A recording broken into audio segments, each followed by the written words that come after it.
Em primeiro lugar, nós temos aqui uma equação da cinemática. Vamos identificar aqui as grandezas. Ora, quando vocês colocam a mão no ar, o melhor é mesmo enviar-me por escrito a questão. Ok. Então temos aqui as condições iniciais do movimento, será a posição do início, que é de 1,20 metro. Temos a velocidade do início, que é de 6 metros por segundo. E temos o valor da aceleração, que é de menos 5, que é de menos 10 metros por segundo quadrado. Ok? Como é que nós vemos isso? Este valor aqui, este e este, são, respectivamente, os valores da posição do início, velocidade do início, e esta é a metade da aceleração. Diz aqui no enunciado que o referencial é vertical, é positivo para cima. Qual as opções pode representar a aceleração da bola e a força resultante que nela atuam? Primeira questão. A aceleração e a força resultante têm que ter sempre a mesma direção e o mesmo sentido. Ou estão as duas para cima ou as duas para baixo.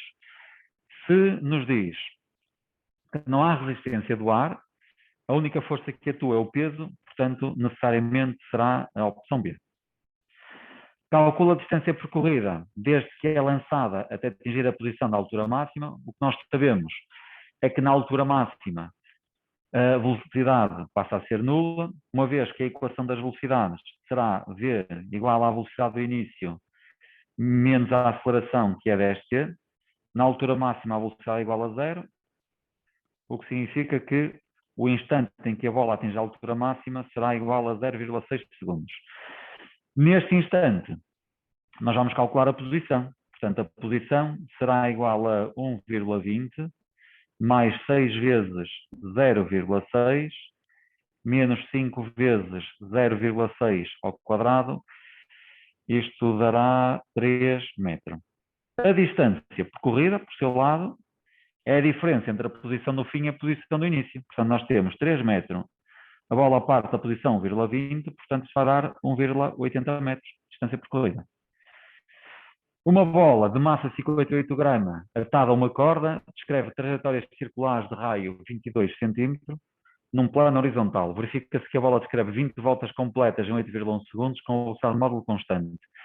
Considere que a bola pode ser representada pelo centro de massa, determina a intensidade da força resultante que atua no movimento considerado. Então nós sabemos que a força resultante é uma força centrípeta. A força centrípeta é igual à massa vezes a aceleração centrípeta. A aceleração centrípeta é dada pela velocidade angular ao quadrado vezes o raio. A velocidade angular pode ser dada por 2π sobre o período vezes o raio. O período é o tempo de uma volta e nós vemos que há 20 voltas completas em 8,1 segundos. Portanto, vai ficar a massa vezes 2π. O período será 8,1 sobre 20, tudo ao quadrado, vezes o raio.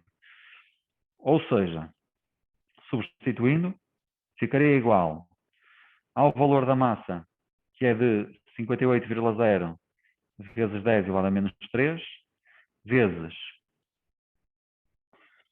2π, sobre 8,1 sobre 20 ao quadrado, vezes o raio, que é de 22 cm, portanto 0,22.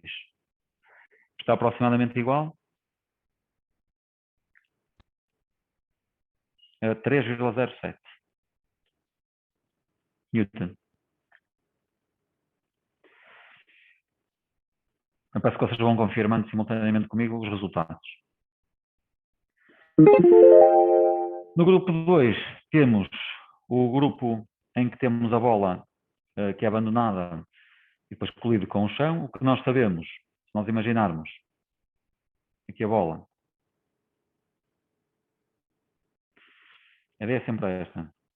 Durante o movimento de queda e durante o movimento de ressalto, a única força que atua é a força gravítica. Portanto, a força gravítica é conservativa. Se só fosse essa força a atuar, a bola teria um movimento perpétuo em que ela iria regressar sempre à posição do início. Mas o que nós sabemos é que se abandonarmos a bola a uma determinada altura, ela colide com o solo, já não atinge a mesma altura, volta a descer, volta a colidir, já não atinge a mesma altura, e assim sucessivamente. Então ela acabar por ficar parada no solo.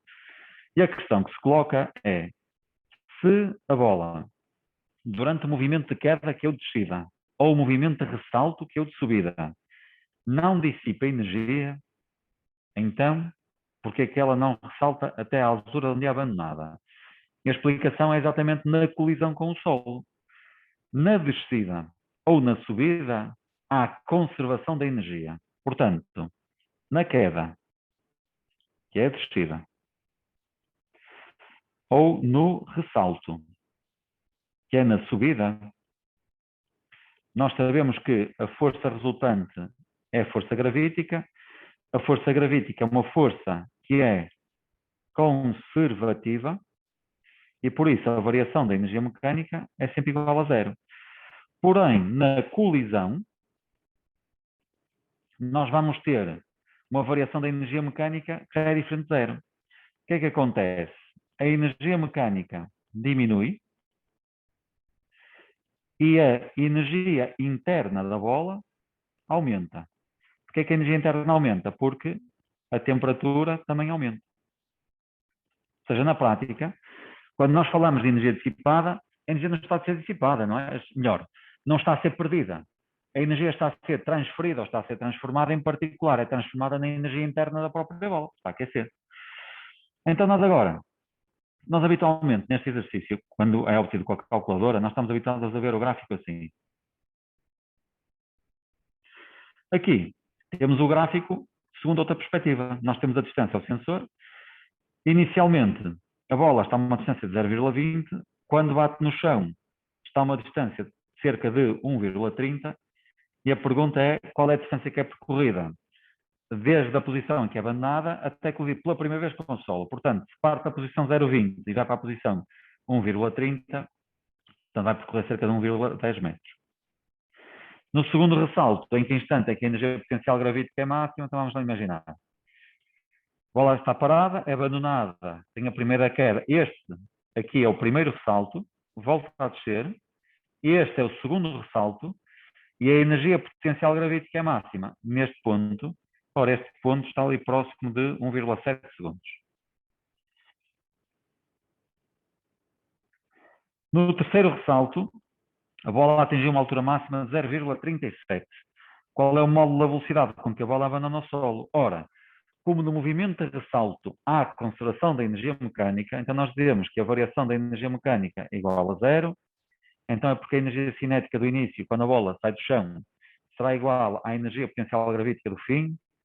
Logo, o meio da massa vezes a velocidade inicial ao quadrado é igual a mg vezes a altura do fim. Simplificamos a massa e ficamos com que a velocidade inicial será igual à raiz quadrada de 2g vezes a altura final. Isto dá um total de raiz quadrada de 2 vezes 10 vezes 0,37. Portanto, isto estará cerca de 2,7. Será o A. Explico com base em considerações energéticas porque é que a altura máxima atingida pela bola nos sucessivos ressaltos é cada vez menor. O que nós sabemos é que no movimento de queda ou ressalto, a variação da energia mecânica é igual a zero, pois só atua a força gravítica. Porém,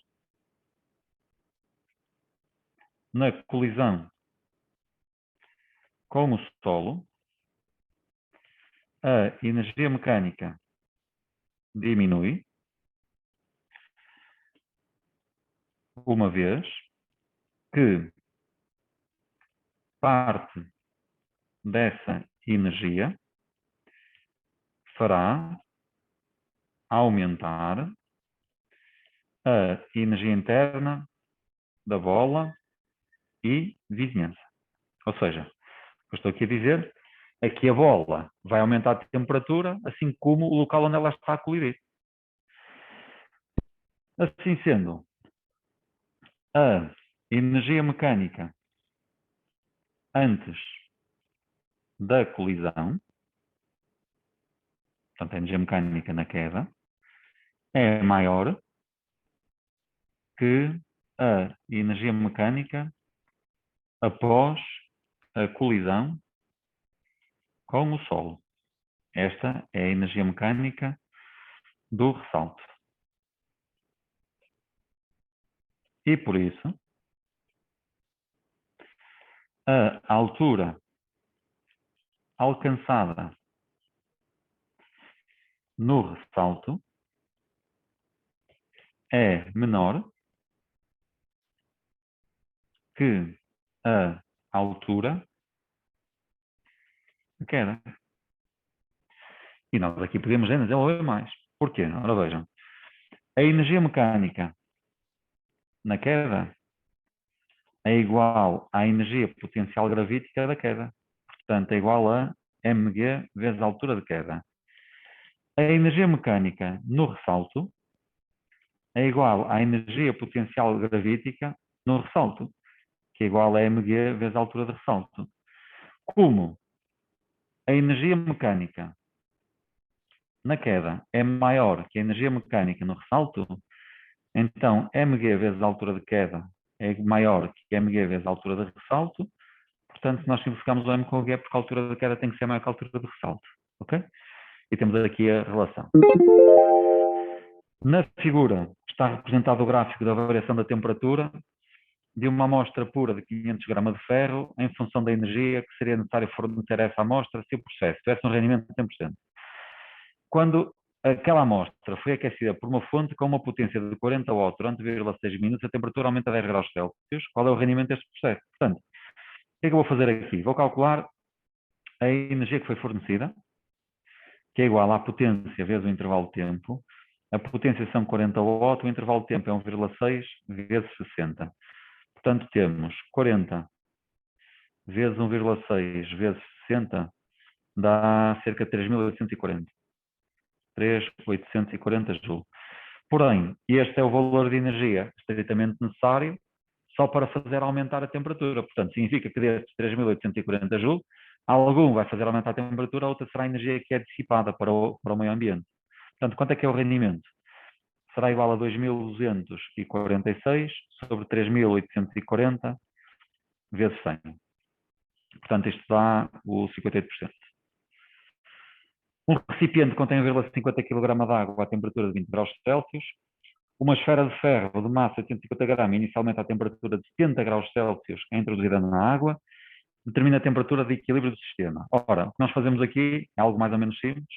Dizemos que a variação de energia interna do sistema é igual a zero, como diz aqui que o sistema é isolado. Então significa que a soma da variação da energia interna da água mais a variação da energia interna da esfera é igual a zero. Isto significa que mc vezes a variação da temperatura da água mais o mc vezes a variação da temperatura da esfera de ferro é igual a zero. Vamos substituir. A massa de água é 1,50, a capacidade térmica máxima é 4.180, a variação da temperatura é a temperatura final menos a temperatura inicial, que é de 20. Agora, temos a massa do ferro, que é 0,850 vezes a capacidade térmica máxima, que não temos, mas podemos encontrar. Porquê? Porque este é o gráfico que traduz o aquecimento de uma esfera de 500 gramas de ferro.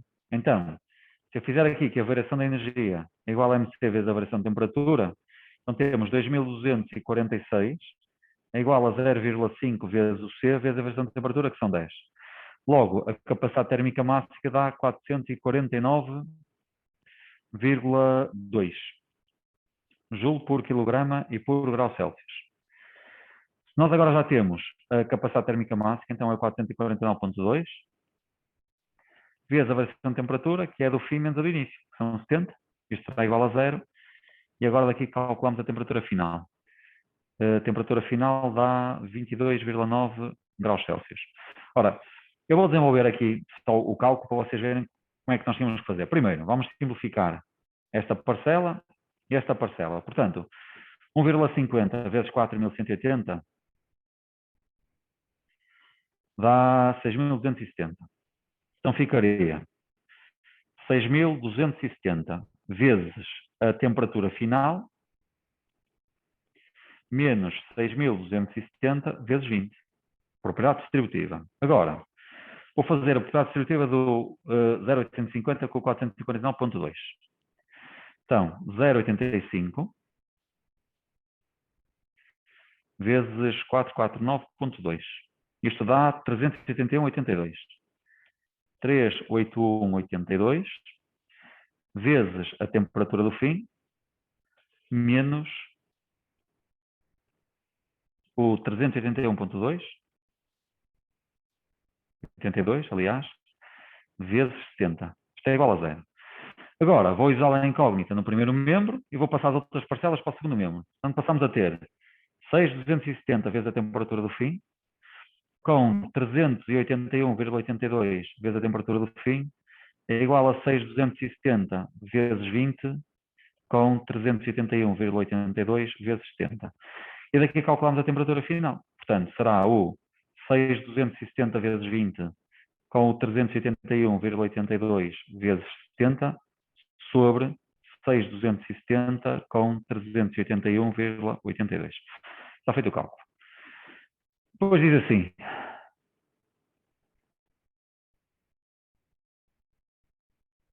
Ora, surgiu aqui uma dúvida, que é da capacidade térmica máxima da esfera. Vocês têm aqui um gráfico em que sabem que se o metal for de 500 gramas de ferro, eu necessito desta energia para a temperatura aumentar em 10 graus Celsius.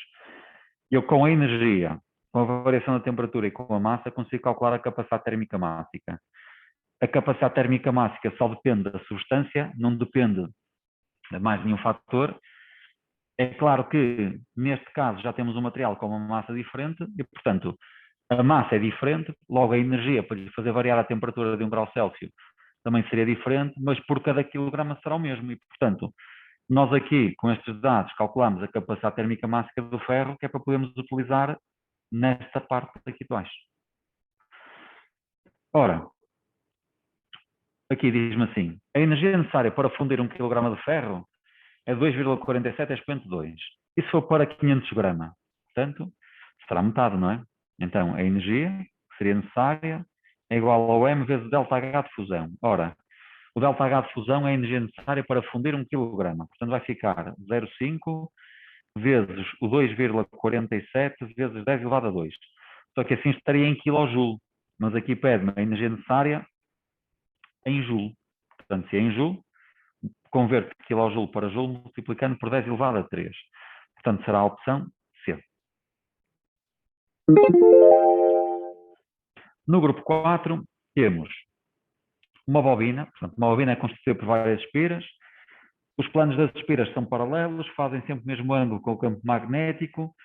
Qual é o ângulo que os planos das espiras formam com a direção do campo para que o fluxo seja máximo? Ora, se o fluxo é máximo, o plano das espiras é perpendicular às linhas do campo. Portanto, o ângulo será um ângulo de 90 graus. Atenção que este ângulo que está aqui em causa não é o ângulo que nós usamos na expressão do fluxo, ok? Portanto, aqui a ideia será a seguinte. Vamos imaginar que nós temos a nossa espira, nesta posição. O vetor normal à superfície da espira é este. Vamos imaginar que para o fluxo ser máximo, a espira tem que estar perpendicular aqui à direção do campo. Deixem-me só desenhar melhor aqui estas linhas de campo. Isto não ficou muito bem. Okay? E, portanto, nós temos o vetor normal perpendicular às linhas, paralelo às linhas do campo. O plano da espira, este plano, é que é perpendicular às linhas de campo. Num dado intervalo de tempo, a intensidade do campo magnético varia com o tempo. Qual é o esboço do fluxo? Ora, se o fluxo é dado por número de espiras, vezes a área, vezes o campo, vezes o cosseno do ângulo, que neste caso vai ser o cosseno de 0 graus. Porquê? Porque o ângulo formado entre o vetor normal e a linha de campo aqui é 0 graus.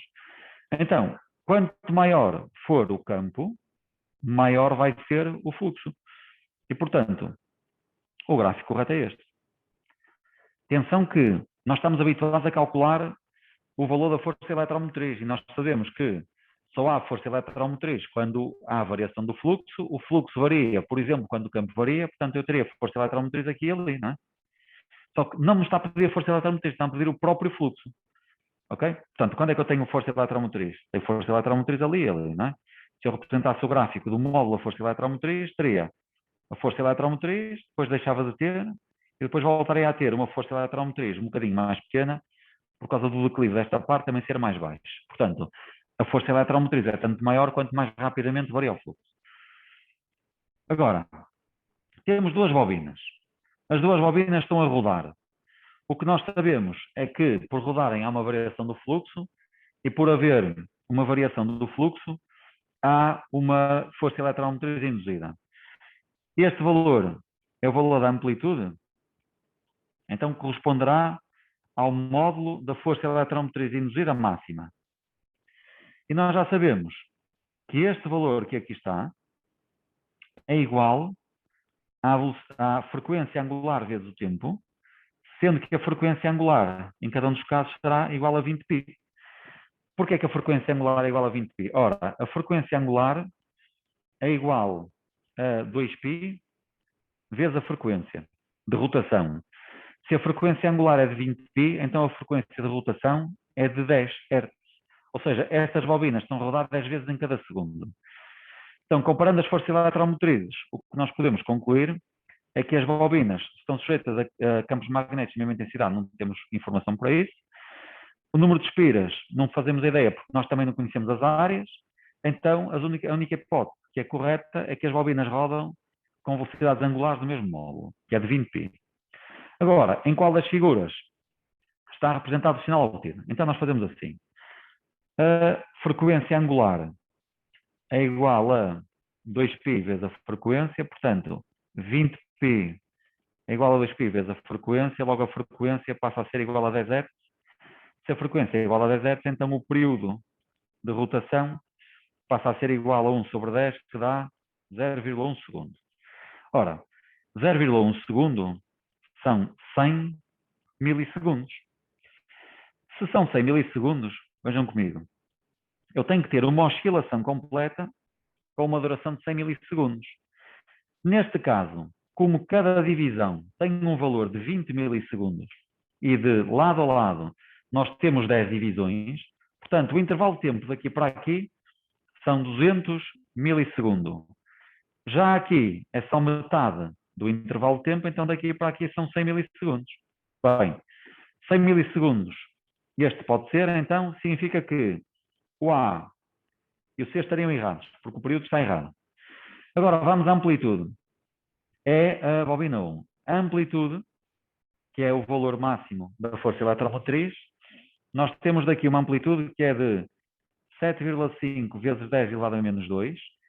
Isto são 75 a expoente menos 3, que dá os tais 75 milivolts. Vocês já sabem que se isto me dá um valor de tensão, a amplitude tem unidade de tensão. Então, se nós temos 75 milivolts e cada divisão da escala vertical são 25 milivolts, então a amplitude precisa de 3 divisões. Logo, o gráfico deste está errado, porque não tem 3 divisões, portanto, fica o gráfico B. O gráfico B, daqui para aqui, são 3 divisões, daqui para ali são 5 divisões. Ora, 5 vezes 20 são 100 milissegundos, 3 vezes 25 são 75 milivolts. Quinto grupo. O ácido nítrico é um ácido forte segundo a teoria do Bronsted-Lowry. Ora, quando me dizem que um ácido é forte, a única coisa que eu sei é que a reação de ionização do ácido é uma reação que é completa e é uma partícula que cede íons H+. O cobre metálico reage com soluções concentradas do ácido. Primeira pergunta, na reação considerada, o número de oxidação do azoto, portanto, o do oxigênio é de menos 2, o do hidrogênio é de 1, aqui o do azoto será de 5. Fazemos 3 vezes menos 2 dá menos 6, menos 6 com 1 dá menos 5, sobra 5 ali. Aqui temos menos 2 para o oxigênio, temos 4 para o azoto, portanto está a passar de 5 para 4. Então, se ele se está a reduzir, a partícula que se reduz é o oxidante. Portanto, passa de 5 para 4 e atua como oxidante. Além do mais, também podemos ver depois pelo número de oxidação de cobre. Que massa de cobre é necessária para reagir completamente com 500 cm3 de uma solução de ácido nítrico de concentração 14 mol? Portanto, vamos calcular a quantidade de H NO3, que é igual à concentração vezes o volume. A concentração é 14, o volume é 0,5, isto está a 7 mol. Na estequiometria da reação, a proporção é de 4:1. Então nós sabemos se o mol de Cu reage com 4 mol de HNO3 para 7 mol, eu vou necessitar de X, e o X dá 7 quartos de Cu, e a massa será igual à quantidade vezes a massa molar, portanto serão 7 quartos vezes 63,55, portanto isto dá aproximadamente 111 gramas, portanto será a opção C. Temos uma solução de ácido nítrico de concentração 3,94, 22% em massa. Calcule a massa volúmica da solução. Portanto, eu vou pegar nestas duas informações que cá estão e digo assim: eu sei que em 1 decímetro cúbico de solução há 3,94 mol de ácido nítrico, de HNO3. Ora, nesta quantidade eu tenho uma massa, que é 3,94 vezes a massa molar, que é o 63,02. 3,94 vezes o 63,02 dá 248,3 grama. Esta massa é só 22% da massa total da solução. Então, significa que se o 248,3 grama corresponde a 22%, quanto é que corresponde a 100%? E este valor será a massa de toda a solução, portanto, este valor a dividir por 0,22, ou multiplicar por 22 por 100, que dá 1129 gramas. Portanto, a densidade, finalmente, é igual à massa da solução, a dividir pelo volume de solução, portanto, vamos ter 1129 gramas em cada decímetro cúbico. A partir daquela solução, preparou-se uma solução mais diluída, de concentração 7,88 expoente menos 3 mol por centímetro cúbico. Quantos íons provenientes da ionização do ácido nítrico existirão no total em 250 centímetro cúbico? Eu vou fazer o seguinte: vou calcular, em primeiro lugar, a quantidade total de HNO3 que há nessa solução. Portanto, a quantidade será igual à concentração vezes o volume. A concentração é 7,88 vezes 10 elevado a menos 3 vezes 0,250. Então temos 7,88 expoente menos 3 vezes 0,25, que dá 1,97 expoente menos 3. Nós sabemos que o ácido nítrico, se é um ácido forte, ao reagir com água, ioniza-se completamente para formar o íon nitrato e ainda o íon H3O+. E, portanto, eu quero o número total de íons. Portanto, quero o número deste e deste. Logo, o número total de íons vai ser igual à quantidade de ácido, que é 1,97 vezes 10 elevado a menos 3, vezes 2, porque cada mol desta origina uma mol de cada um dos íons, vezes a constante de Avogadro. É o 6,02 vezes 10 elevado a 23. Portanto, isto vai dar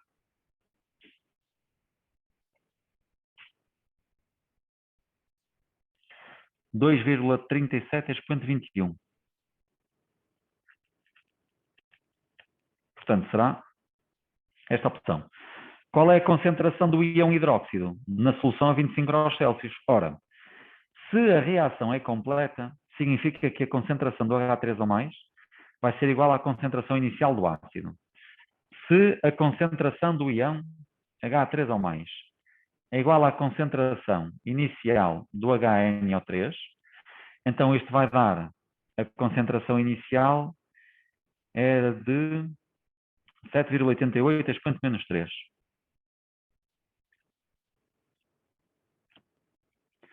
Como nós sabemos, a concentração do íon H3O+, a multiplicar pela concentração do íon H- é igual à constante de autoionização da água.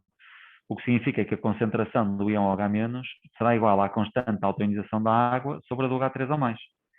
Portanto, passamos a ter 1 vezes 10 elevado a menos 14 sobre o 7,88 vezes 10 elevado a menos 3,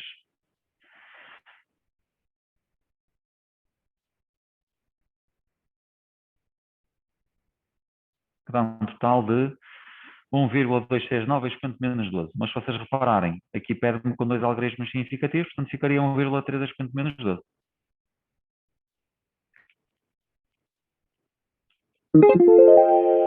O ácido fluorídrico é um ácido fraco. Temos uma solução de concentração de 0,080.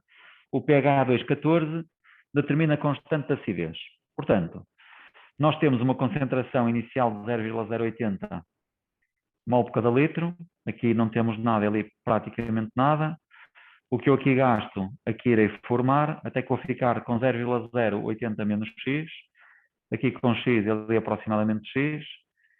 Se o pH é 2,14, a concentração do H3O+, que é o nosso valor de x, é igual a 10 elevado a menos pH, 10 elevado a menos 2,14. Portanto, isto vai dar cerca de 7,24 expoente menos 3.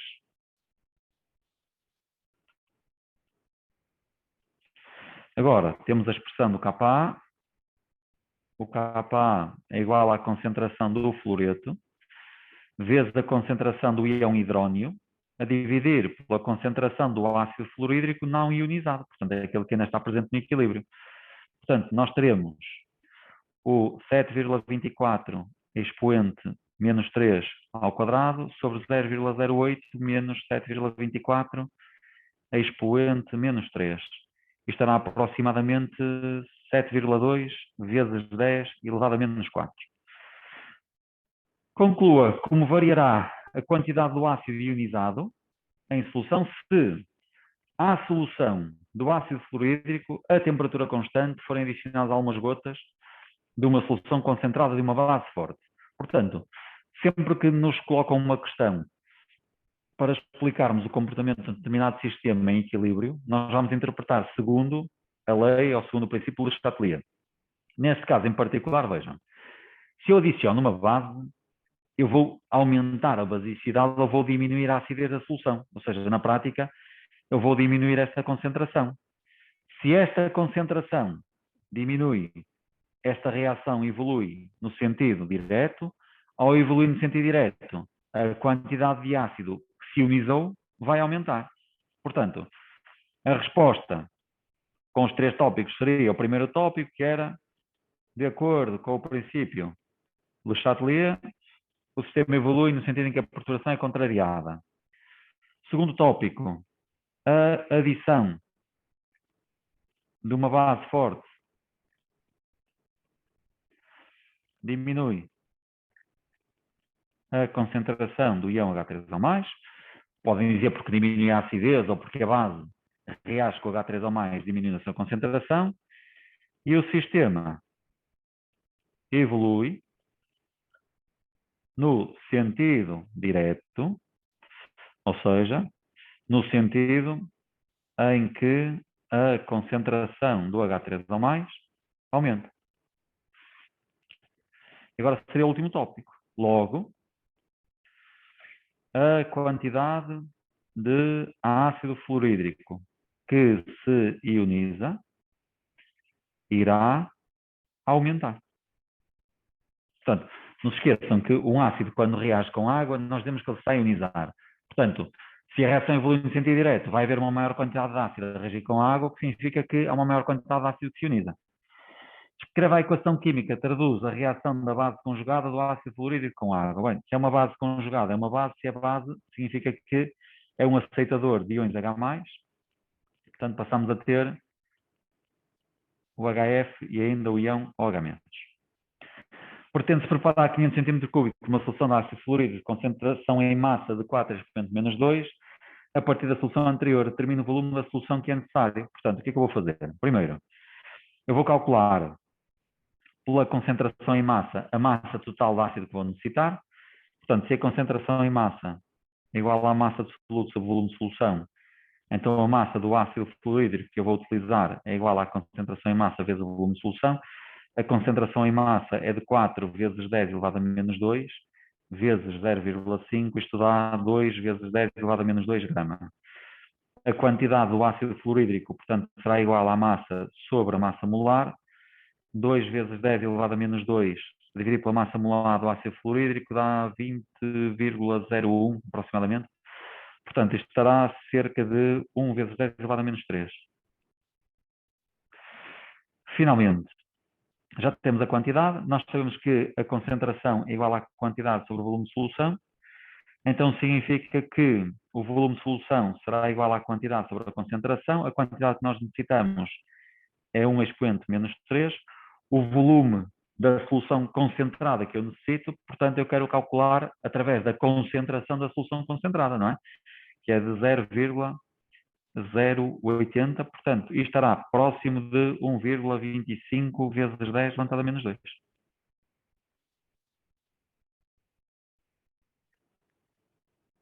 O fluoreto de chumbo tem aquele produto de solubilidade. O equilíbrio que se estabelece é este que cá está. Qual é a solubilidade deste sal? Portanto, o que nós sabemos é que quando o fluoreto de chumbo se dissolve, o cation de chumbo atinge uma concentração S e o fluoreto 2S. O KS será igual então a S vezes 2S ao quadrado. O KS passa a ser igual a 4 vezes o S ao cubo e o S será igual à raiz cúbica do KS sobre 4. Ora, isto vai me dar a raiz cúbica de o KS, que é de 4,1 vezes 10 elevado a menos 8 sobre 4, portanto, isto terá provavelmente 2,2 expoente menos 3.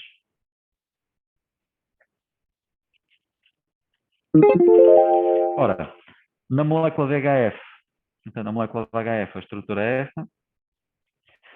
Existem no total 4 pares de eletrões de valência, sendo que 3 são não ligantes.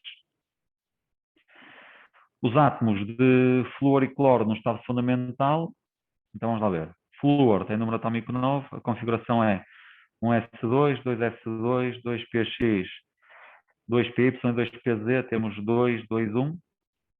O cloro, 1s2, 2s2, 2p6, 3s2, 3px, 3py e 3pz, 2, 2, 1. Portanto, tem o mesmo número de orbitais semi-preenchidas. Cá está. E aqui também.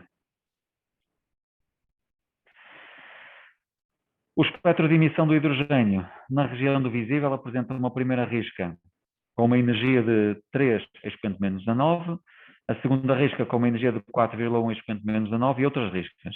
Qual é a variação da energia? Se ele transitar de 4 para 3. Portanto, o que nós imaginamos é o seguinte.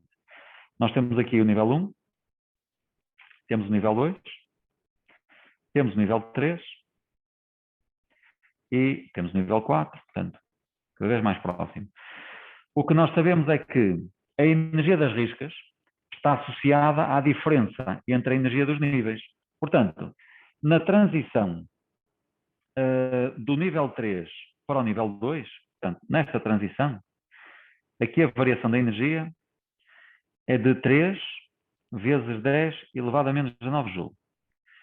Na transição, que é agora a segunda risca, de 4 para 2, a variação da energia será de 4,1 vezes 10 elevado a menos 19 joules. Portanto, necessariamente a diferença de 4 para 3 será de 1,1 expoente menos 19 joules.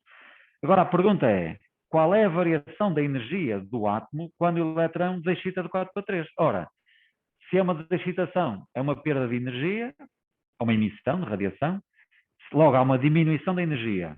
Este valor será o valor absoluto, que é a energia da radiação envolvida. A variação da energia será obviamente negativa, não é? Portanto, será menos 1,1, expoente menos 9 joules. E chegamos à última questão, que diz, numa mistura gasosa constituída por ácido fluorídrico, azoto e hélio, 1/5 das moléculas são de azoto e 1/4 são de hélio. Então, qual é a fração de ácido fluorídrico? Portanto, o que é que nós sabemos? A fração molar do ácido fluorídrico mais a fração molar do azoto, mais a fração molar do hélio, tem que ser igual a 1. Portanto, quando eu somo a fração molar de todos os constituintes de uma mistura, é sempre igual à unidade. Não sei quanto é que é esta fração molar, sei que a fração molar do azoto é de 1/5 e a fração molar do hélio é de 1/4. Logo, a fração molar do ácido fluorídrico será igual a 1 menos 1/5, que é 0,2, e 1/4, que é 0,25, portanto, 1 menos 0,45 dá 0,55. Portanto, será a opção A.